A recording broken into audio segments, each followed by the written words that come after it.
Oh, hello there. Yes, here we go into another week. It's 2025. Who knows what madness there might be?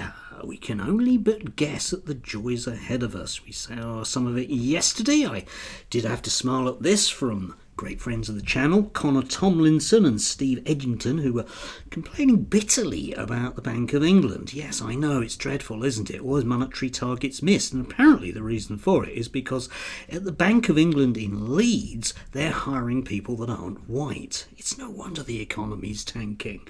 Yes, except of course for someone like me. You know, I do that thing where I look at things and I have realised that one of the things that they have jobs advertised for example, at the Bank of England Leeds, is designing banknotes. So you can complain bitterly that people don't need a background in finance, but I'm not quite sure how a background in finance would necessarily be involved in terms of designing banknotes. Perhaps Connor and Steve can explain that to me. They do know everything about everything.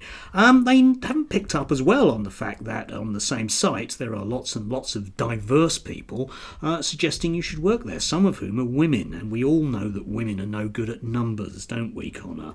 Don't we, Steve? Yeah, they're just useless, aren't they? I mean, they should just, I don't know, sit there pretty like, shouldn't they? Kittens, etc.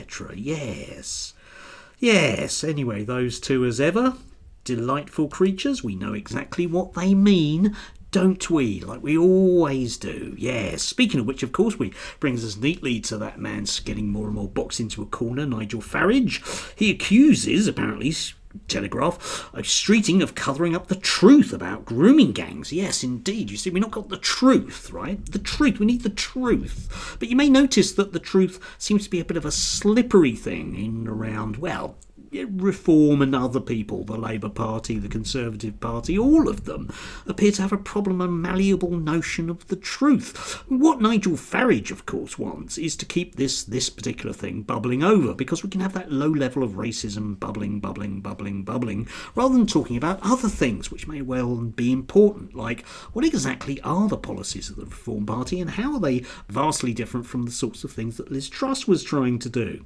Might be a more pertinent question. But anyway, what Nigel, of course, means, and what the Reform Party mean, of course, is that what they want is for there to be a report which says that the reason why the grooming gangs things happened is because of the Labour Party being very bad in and around racism and not wanting to tackle Pakistani men.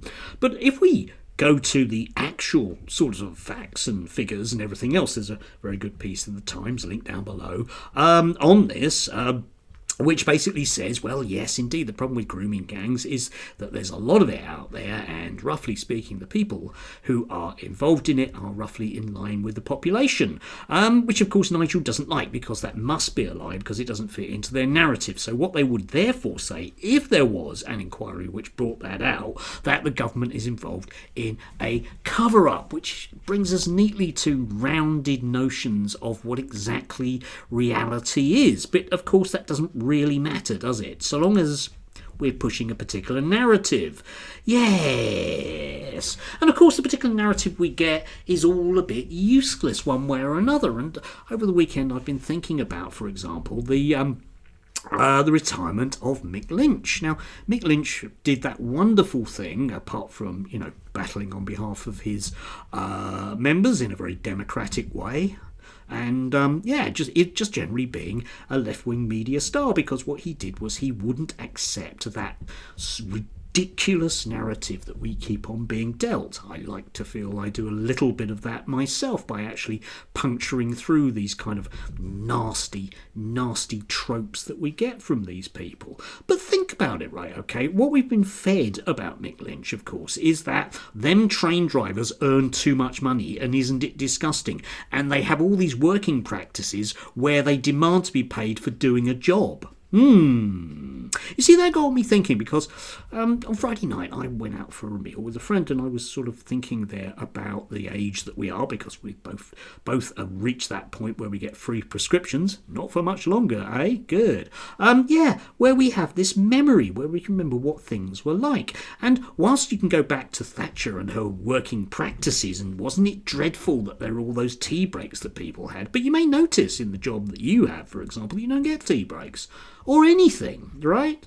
You know, there was that classic story at the weekend from The Guardian about a company that had decided to charge people for their pay.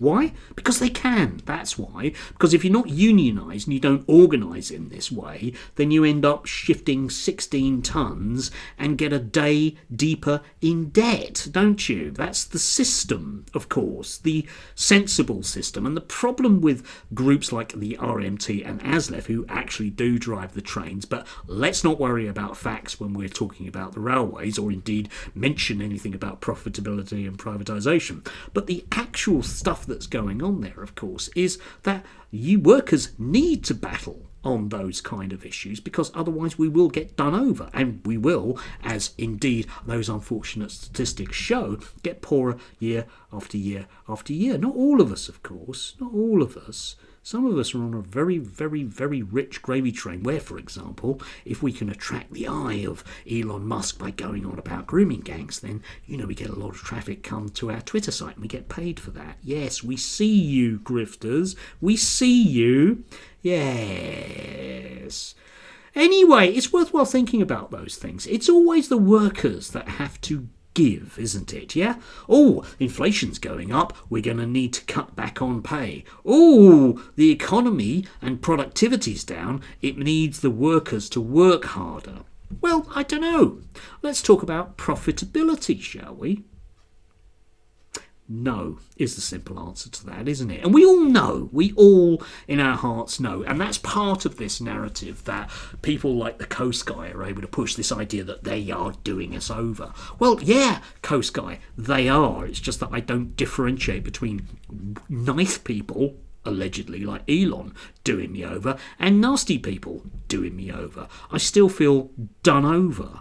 And until people like us stand up and be counted, I would suggest to everyone out there, do join a union, okay? You might think, is it worth it? The simple answer is yes, okay? The simple answer is yes. Because it's about time we got our pay back, and it's about time that we got our conditions back as well. And if that means having a fight over whether or not you're going to pick up an iPad, then so be it, yeah?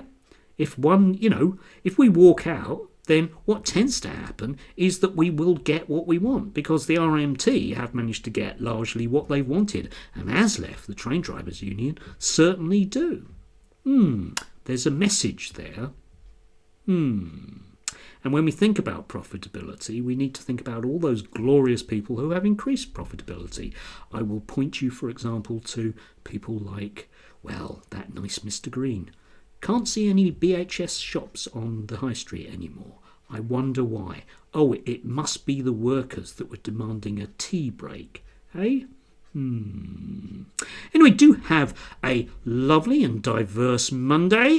Do try and stay away from anyone that isn't as white or male as me, because they're just going to be a bit useless and you might well die. Yes, except of course that deep down inside I have the feeling that lots of people like Connor and Steve and Nigel already have, because after all, the crime is life and the sentence is death. Yes.